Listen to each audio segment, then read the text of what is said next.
తెలంగాణ ప్రజలను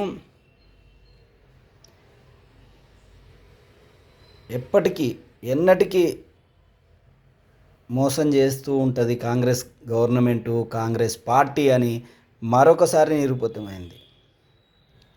ఎట్లా నిరూపించబడ్డదంటే simple example, high court stay ఇచ్చింది. ఏమని ఇచ్చింది? ఈ ఎలక్షన్స్ని ఆపమని ఇచ్చింది. అంతకుముందు అదే హైకోర్టు 3 నెలల లోపు అంటే సెప్టెంబర్ 30 లోపు ఎలక్షన్స్ జరపమని ఆర్డర్ ఇచ్చింది.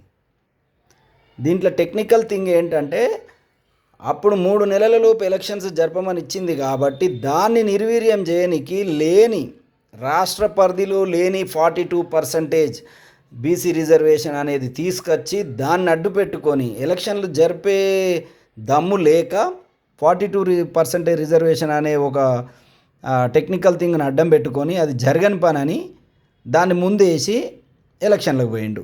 ఎందుకంటే అది రేవంత్ రెడ్డి ఇలాంటి వాళ్ళకి తెలుసు, క్రిమినల్ నాలెడ్జ్ ఉన్న వాళ్ళకి ఏంటంటే ఎలాగూ దీన్ని అడ్డుకున్నప్పుడు ఈ జీవోను ట్రిపుల్ టెస్ట్ అని 50% దాటకూడదు, ఇవన్నీ దాని పరిధిలోకి వస్తాయి. కాబట్టి ఎలాగూ మళ్ళీ అదే హైకోర్టు 3 నెలలలో ఎలక్షన్స్ జరపమన్న అదే హైకోర్టు మళ్ళీ స్టే ఇస్తుంది ఎలక్షన్లు జరపొద్దు అని.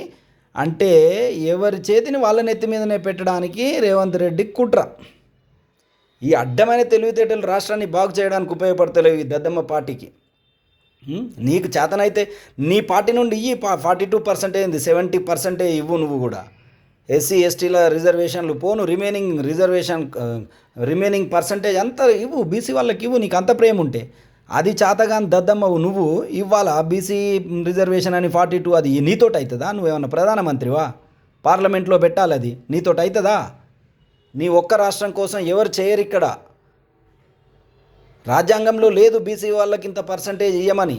ఎస్సీ ఎస్టీలది రాజ్యాంగ పరిధిలో ఉన్న రిజర్వేషన్. రాజ్యాంగంలో కల్పించాలంటే పార్లమెంట్లో చేయాలి. నువ్వు శాసనసభలో చేసి నువ్వు తీర్మానం పెట్టంగానే నీ ఒక్క రాష్ట్రానికి ఇయ్యరు రిజర్వేషన్. దేశ పరిధిలో ఉన్నది, ఇది పార్లమెంటు పరిధిలో ఉన్నది. నీకు ఆ మాత్రం తెలియదా? 50% దాటొద్దు అంటే నీ రాష్ట్రం గురించే మాట్లాడుకుంటావా? దేశంలో నీకు ఏది పరిగణలోకి రాదా? ఇంత దరిద్రమైన గవర్నమెంట్, ఇంత చాతగాని గవర్నమెంట్, ఇలాంటి దరిద్రమైన ముఖ్యమంత్రి రాష్ట్రానికి దాపరించడం, ప్రతిదీ ఆర్థికంగా అన్ని విధాలుగా వెనుకబడడానికి ఈ ముఖ్యమంత్రి కారణం. రాష్ట్రం సర్వనాశనం అవుతుంది. దాన్ని పట్టించుకోవు. నీకు తెలియదు. తెలిసిన వాళ్ళు సలహాలు చెప్పితే పట్టించుకోవు. చిచి అనిపిస్తుంది మిమ్మల్ని చూస్తుంటే, అసహ్యం వేస్తుంది. ఇలాంటి గవర్నమెంట్ని చూస్తుంటే మేము ఈ రాష్ట్రంలో ఉన్నందుకు బాధపడుతున్నాం. జై తెలంగాణ.